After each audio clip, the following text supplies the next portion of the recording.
దేవుని మహాకృపను బట్టి, దేవుడు నాకు ఇచ్చిన సమయాన్ని బట్టి మీతో మరొక సందేశాన్ని పంచుకునే భాగ్యాన్ని దేవుడు నాకు ఇచ్చినందుకు కన్నతండ్రైన దేవునికి కృతజ్ఞతాస్తుతులు చెల్లిస్తున్నాను.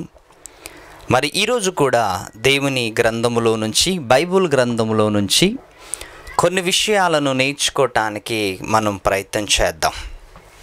ఎందుకంటే మన జీవితంలో ఈరోజు దొరికింది అంటే ప్రియులారా చాలా అదృష్టవంతులు. ఎంతోమంది ఈరోజు చూడకుండా, ఎంతోమంది ఈ రోజుని చూడకుండా కాలగర్భంలో కలిసిపోయారు. కానీ ఈరోజు దేవుడు మనకు అవకాశం ఇచ్చాడు అంటే, ఈ అవకాశంలో చక్కగా దేవుని మాటలు నేర్చుకోవటానికి మనం ప్రయత్నం చేయాలి.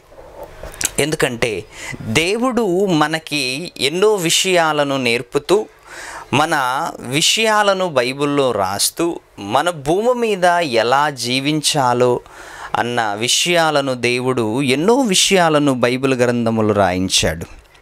ఇకపోతే భూమి మీద మనం బ్రతుకుతున్నప్పుడు చాలా విషయాలు మాట్లాడుతుంటాం. చాలా విషయాలు మాట్లాడుతూ ఆ మాటల్లో ఒక అధికారాన్ని సూచిస్తున్నట్లుగా మనకు అనిపిస్తుంది. మనం ఎప్పుడు కూడా మాట్లాడుతున్న మాటల్లో ఒక అధికారాన్ని సూచిస్తూ, ఖచ్చితంగా నేను రేపు వస్తాను, ఖచ్చితంగా రేపు కలుస్తాను, ఖచ్చితంగా నేను రేపు నీకు ఇస్తాను, ఖచ్చితంగా రేపు వస్తాను అన్న అధికారపూర్వకంగా మనం కొన్ని విషయాలను మాట్లాడుతుంటాం. అధికారపూర్వకంగా ఏమిటి? అధికారపూర్వకంగా మనం మాట్లాడుతున్నాము అంటే నిజంగా మన పైన మనకే నమ్మకం ఎక్కువ అన్నట్లు మనకు అనిపిస్తుంది. ఎందుకంటే అంత ఖచ్చితంగా మనం చెబుతున్నాం, రేపు నేను ఖచ్చితంగా వస్తాను, రేపు ఖచ్చితంగా నేను నిన్ను కలుస్తాను అని మాటిస్తున్నాం ప్రియులారా. ఎందుకంటే మనిషికి ఇది అలవాటైపోయింది. ఖచ్చితంగా నేను రేపు కలుస్తాను, ఖచ్చితంగా రేపు నేను నీకు ఇస్తాను, లేకపోతే ఖచ్చితంగా రేపు నేను ట్రైన్ పట్టుకుంటాను అని చాలా వరకు మనము మాటిస్తూ ఉంటాం. కానీ ఈ మాట ఇవ్వటానికంటే ముందు అసలు నేను మాటిస్తున్నాను కదా, ఈ మాట ఇస్తున్న నేను దీన్ని నెరవేర్చుకోవటానికి నాకు ఆయుష్ కాలం ఉండాలి కదా అని మనం ఎప్పుడైనా ఆలోచిస్తామా చెప్పండి? ఎందుకంటే మనం అన్ని ఫ్యూచర్ ప్లాన్లు చేసుకుంటాం, ఎక్కువగా భవిష్యత్తుకు సంబంధించిన ప్లాన్లు చేసుకుంటాం. ఎందుకంటే మన భవిష్యత్తు మనకి తెలియకపోయినా, మన గురించి మనకి తెలియకపోయినా ఎక్కువగా భవిష్యత్తు ప్లాన్లు చేసుకుంటాం. మన భవిష్యత్తు తెలిసిన దేవుడేమో మనకి ఎన్నో విషయాలను హెచ్చరిస్తున్నాడు. కానీ మన భవిష్యత్తు మనకి తెలియకపోయినా మన ప్లాన్లు మాత్రం చాలా విచిత్రంగా ఉంటాయి. ఎంతోమంది ప్లాన్లు చేసుకున్నారు, అన్నీ సమకూర్చుకున్నారు, అన్నీ కూడబెట్టుకున్నారు, ఏదేదో చెయ్యాలి, ఏదేదో సాధించాలి, అది చేయాలి, ఇది చేయాలి, ఎన్నో ప్లాన్ల ప్రకారముగా బ్రతుకుతూ, ఎన్నో ప్లాన్ల ప్రకారంగా కూడబెట్టుకొని తెల్లారేసరికి నిజంగా మనిషి మాయమైపోతుంటాడు ప్రియులారా. ఏమిటి? అన్నీ సమకూర్చుకునేటప్పుడు నేను రేపు ఉండను అన్న సంగతి మనకి ఎవరికీ తెలియదు ప్రియులారా. నేను ఉండను అన్న సంగతి ఎవరికి తెలియదు. కాబట్టి మనం అన్నీ సమకూర్చుకున్నప్పుడు మనకు ఒకటి అనిపిస్తుంది, నేను ఖచ్చితంగా రేపు బ్రతుకుతాను, ఖచ్చితంగా రేపు ఉంటాను అని మనము అందరికీ మాటిస్తాం. 2 రోజుల తర్వాత వస్తాను, 3 రోజుల తర్వాత వస్తాను, వారం తర్వాత వస్తాను, రేపు కలుసుకుందాము అని ఎందుకో మాటిస్తున్న మనము అసలు మన భవిష్యత్తు మనకి తెలిసిందా? ఒక్కసారి ఆలోచించండి. ఒకవేళ మన భవిష్యత్తు మనకి తెలిస్తే, ఒకవేళ మన భవిష్యత్తు మనకి తెలిస్తే 1,00,000 ప్లాన్లు వేసుకోవచ్చు, ఎన్నో ప్లాన్లు వేసుకోవచ్చు, రకరకాలైన ప్లాన్లు వేసుకోవచ్చు. ఎందుకంటే మనకు భవిష్యత్తు తెలుసు కాబట్టి. కానీ మన భవిష్యత్తు మనకి తెలియకపోయినా రకరకాలైన ప్లాన్లు వేసుకుంటాం చూసారా, అక్కడే ఫెయిల్ అయిపోతాం ప్రియులారా. నా జీవితంలో కూడా ఒక సందర్భం జరిగింది. ఎందుకంటే ఆ రోజు అందరికీ మాట ఇచ్చాను, రెండు స్థలాలకి నేను వెళ్ళాలి, ఆ 2 స్థలాలకి వెళ్ళాలని నేను రాత్రి మాట ఇచ్చాను. పొద్దునే ఒక భయంకరమైన ప్రమాదం నా జీవితంలో జరిగింది. ఆ ప్రమాదం జరిగిన తర్వాత అప్పుడు నాకు అనిపించింది, నిజంగా నిన్న నేను మాటిచ్చాను కదా అందరికీ నేను వస్తున్నాను అని. రేపు పొద్దున ఒకరికి మాట ఇచ్చాను, సాయంత్రం ఒకరికి మాట ఇచ్చాను. పొద్దున మీ దగ్గరకు వస్తాను, సాయంత్రం మీ దగ్గరకు వస్తానని మాటిచ్చాను. తెల్లారేసరికి ఒక భయంకరమైన ప్రమాదం నా జీవితంలో జరిగింది. ఇంచుమించు 6 నెలల వరకు ఎక్కడికి వెళ్ళలేకపోయాను. ఎందుకు వెళ్ళలేకపోయాను అంటే ప్రియులారా, నా భవిష్యత్తు తెలియకుండానే నేను వాళ్ళకి మాటిచ్చాను, రేపు వస్తాను అని మాటిచ్చాను. నిజంగా ఆ మాటని నేను నెరవేర్చుకోలేకపోయాను. ఎందుకు నెరవేర్చుకోలేకపోయాను అంటే నా భవిష్యత్తు నాకు తెలియదు కాబట్టి నేను వాళ్ళకి మాటిచ్చాను. మన జీవితంలో ప్రియులరా, ఒక్కసారి మీరు ఆలోచించండి. మనం ఎవరికైనా మాటిస్తున్నాము అంటే ఆ మాట నిజంగా నెరవేర్చటానికి దేవుడు మనకు ఆయుష్కాలం ఇవ్వాలి కదా. మరి ఆయుష్కాలం మనకి దేవుడు ఇవ్వాలి అంటే నిజంగా ఆయన దగ్గర మనము ఎంత దీనంగా ఉండాలి. బైబిల్లో ఆయన ఒక మంచి మాట రాస్తున్నాడు ప్రియులారా, మంచి మాట రాయిస్తున్నాడు. నిజంగా మాట చదువుతున్నప్పుడు నిజంగా మనకి చాలా ఆలోచన పుట్టిస్తుంది ఆ మాట. విలాప వాక్యములు ఆ గ్రంథములో గ్రంథకర్త ఏమని రాస్తున్నాడు, ఎప్పుడు చదువుకొని ఉంటారు ఆ మాటని. మరొకసారి చదవటానికి మీరు ప్రయత్నించేయండి దయచేసి. చాలా మంచి మాట. విలాప వాక్యములు 3వ అధ్యాయము 17 వచనములు. విలాప వాక్యములు 3వ అధ్యాయము 15 వచనములో ఒక మంచి మాటని దేవుడు అక్కడంక రాయిస్తున్నాడు. మనకు సంబంధించిన మాటే. ఇలా మాటిచ్చిన వాళ్ళ గురించే మాట చెప్తున్నాడు ఆయన. ఎందరో మనం మాటిస్తుంటాం తెలుసా, అలాంటి మాట ఇచ్చిన వాళ్ళ గురించే ఆయన మాట చెప్తున్నాడు. ఏమని మాట చెప్తున్నాడో, ఏమని రాయించాడో ఒక్కసారి ఆ మాటను చదువుకుందాం. 3వ అధ్యాయము 17 వచనంలో, ప్రభు సెలవు లేనిదే మాట ఇచ్చి నెరవేర్చుకొనగలవాడు ఎవడు? చూసారా, ప్రభు సెలవు లేనిదే, ప్రభు యొక్క సెలవు లేనిదే మాట ఇచ్చి దాన్ని నెరవేర్చుకొనగలవాడు ఎవడు? ఎంత దేవుడు మంచి మాట రాయించాడు చూడండి. ప్రభు సెలవు లేనిదే మాట ఇచ్చి నెరవేర్చుకొనగలవాడు ఎవడు? అసలు మనం మాట ఇచ్చి దాన్ని నెరవేర్చుకోవాలి అంటే, దాన్ని నెరవేర్చాలి అంటే ప్రభు సెలవు కావాలంట ప్రియులారా. ప్రభు యొక్క సెలవు కావాలంట, ప్రభు యొక్క అనుమతి కావాలంట. నీవెవరికైనా మాట ఇచ్చిన్నావు అంటే, నీవెవరికైనా మాట ఇస్తున్నావంటే, నువ్వు మాట ఇచ్చావు అంటే ఆ మాటని నెరవేర్చుకోవటానికి ప్రభు యొక్క అనుమతి కావాలి.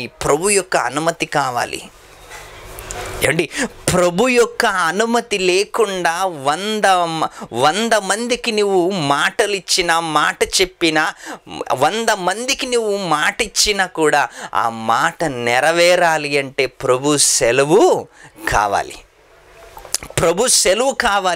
ప్రభు సెలవు లేనిదే మాటిచ్చి నెరవేర్చుకొనగలవాడు ఎవడు? ఏంటి, అమ్మకి మాటిస్తున్నాం, నాన్నకి మాటిస్తున్నాం, పిల్లలకి మాటిస్తున్నాం, భార్యకి మాటిస్తున్నాం, ఫ్రెండ్స్కి మాటిస్తున్నాం, పక్కింటి వాళ్ళకి మాటిస్తున్నాం, ఏంటి అప్పిచ్చేవారికి మాటిస్తున్నాం, ఎందరికో మాటిస్తున్నాం. కానీ ఆ మాట నిలబెట్టుకుంటావా? ఆ మాటని నిలబెట్టుకునే అర్హత మనకుందా? అర్హత ఉందండి మనకి? అర్హత లేదు ప్రియులారా. అర్హత లేదు కాబట్టి దేవుని సెలవు లేకుండా మాటిచ్చి దాన్ని నెరవేర్చుకొనగలవాడు ఎవడు? నీవు నెరవేర్చుకోవాలి అంటే, నీ మాటను నీవు నెరవేర్చుకోవాలి అంటే అది ప్రభు సెలవు కావాలి. ఎందుకంటే నీ మాట ఎలా ఉండాలంటే, నిజంగా నీ మాట ఎలా ఉండాలి అంటే, అమ్మో నేను మాట ఇవ్వాలి అంటే నేను ఎవరి అనుమతి తీసుకోవాలి? దేవుని అనుమతి తీసుకోవాలి. ఏమండి, నేను మాట ఎదుటి వ్యక్తికి ఇవ్వాలి అంటే 10 సార్లు ఆలోచించాలి. ఏంటో తెలుసా? అమ్మో నేను మాట ఇవ్వాలి అంటే దేవుని అనుమతి కావాలి కదా, దేవుని అనుమతి కావాలి కదా అని ఈ కోణములో మనం ఆలోచించాలి. ఈ కోణములు ఆలోచించాలి. ఏది పడితే అది మాట్లాడటం, ఏది పడితే అది నోరు జారుకోవటం, ఏది పడితే అది ఎవరికి పడితే వారికి మాట ఇవ్వటం. ఒకవేళ మాట ఇచ్చావు అంటే దాన్ని నెరవేర్చుకునే అర్హత నీకుందా?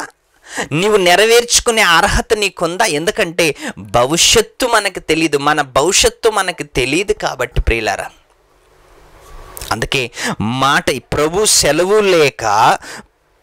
సెలవు లేనిదే మాట ఇచ్చి నెరవేర్చుకొనగలవాడు ఎవడు? ప్రశ్న వేశాడు. ప్రభు సెలవు లేనిదే మాటిచ్చి నెరవేర్చుకొనగలవాడు ఎవడు అంటున్నాడు బైబిల్లో దేవుడు. ఇంకొక మంచి మాట చూసుకుందాం ప్రియులారా, యాకోబు రాసిన పత్రిక చూడండి. ఒక మంచి మాట, యాకోబు రాసిన పత్రిక. యాకోబు గారు కూడా పత్రిక రాస్తూ ఒక మంచి మాటని తన గ్రంథములో వ్రాస్తున్న మాట ఏంటి అంటే, నేడైనను రేపైనను ఒకానొక పట్టణమునకు వెళ్ళి అక్కడ 1 సంవత్సరం ఉండి వ్యాపారము చేసి లాభము సంపాదింతుము రండని చెప్పుకున్న వారలారా అంటున్నాడు. ఒకానొక పట్టణంకు వెళ్ళటం, అక్కడ 1 సంవత్సరం ఉండటం, ఆ సంవత్సరం అంతా వ్యాపారం చేసి లాభాన్ని సంపాదించుకుందాము రండి అని చెప్పుకుని వారులారా. ఏంటి, వ్యాపారం చేసే వాళ్ళు కూడా ఇదే కోణములో చెప్పుకుంటున్నారు. సంవత్సరం తర్వాత ఇస్తాను, 6 నెలల తర్వాత ఇస్తాను, వారం తర్వాత ఇస్తాను, నెల తర్వాత ఇస్తాను అని వాయిదాల మీద వాయిదాలు వేస్తుంటారు. వ్యాపారం చేసి లాభాన్ని చూసేవాళ్ళు ఏమంటే పెట్టుబడి పెడతారు. లాభాన్ని చూసేవాళ్ళు ముందు పెట్టుబడి పెడతారు. ఎంత పెట్టుబడి పెడతారంటే లక్షలు పెట్టుబడి పెడతారు. ఆ లక్షలు పెట్టుబడి పెట్టిన తర్వాత కోట్ల సంపాదించుకోవాలని ఆలోచిస్తారు. లక్షలు పెట్టుబడి పెట్టిన వాళ్ళు కోట్ల సంపాదించుకోవాలని ఆలోచిస్తూ ఏమంటే వాటికి ఒక గడువు ఉంటుంది, ఒక టైం ఉంటుంది. 6 నెలలు, సంవత్సరము, 2 సంవత్సరాలు, 3 సంవత్సరాలు, ఇలా 3, 4, 5 సంవత్సరాలు వరకు పెట్టుబడి పెడుతుంటారు. అది ఒకేసారి రాబడి చూడాలని ఆలోచిస్తుంటారు. సంవత్సరం అంతా వ్యాపారం చేసి లాభము సంపాదించుకుందాము అని చెప్పుకొని వారులారా అంటున్నాడు. చెప్పుకునే వారులారా రేపేమి సంభవించునో, రేపు ఏమి సంభవించునో మీకు తెలియదు. రేపేమి సంభవించునో మీకు తెలియదు. రేపటి విషయము తెలియదు మనకి అంటున్నాడు దేవుడు. రేపటి విషయము మీకు తెలియదు. ఎందుకంటే రేపటి రూపాన్ని నువ్వు చూడాలి అంటే దేవుని అనుమతి కావాలి. దేవుని అనుమతి లేకుండా రేపు నువ్వు చూడలేవు ప్రియులారా. ఏమంటున్నాడు? రేపేమి జరుగునో నీకు తెలియదు. మీరు ఏ పాటివారు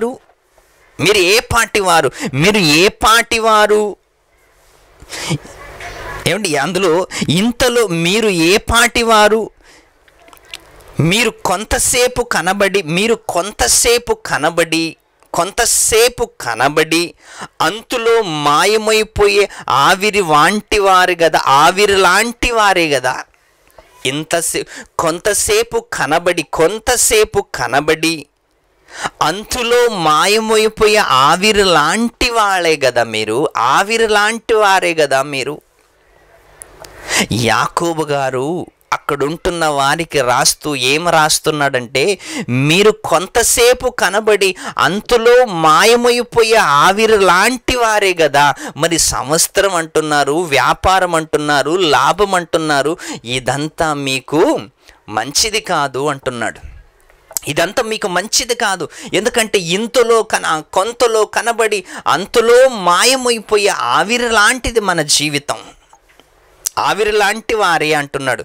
గనుక ప్రభు చిత్తమైతే మనము బ్రతికి ఉండి, కింద ఏమంటున్నాడు చూడండి 15వ వచనములో, గనుక ప్రభు చిత్తమైతే మనం బ్రతికి ఉండి ఇది అది చేతుమని చెప్పుకొను వారులారా.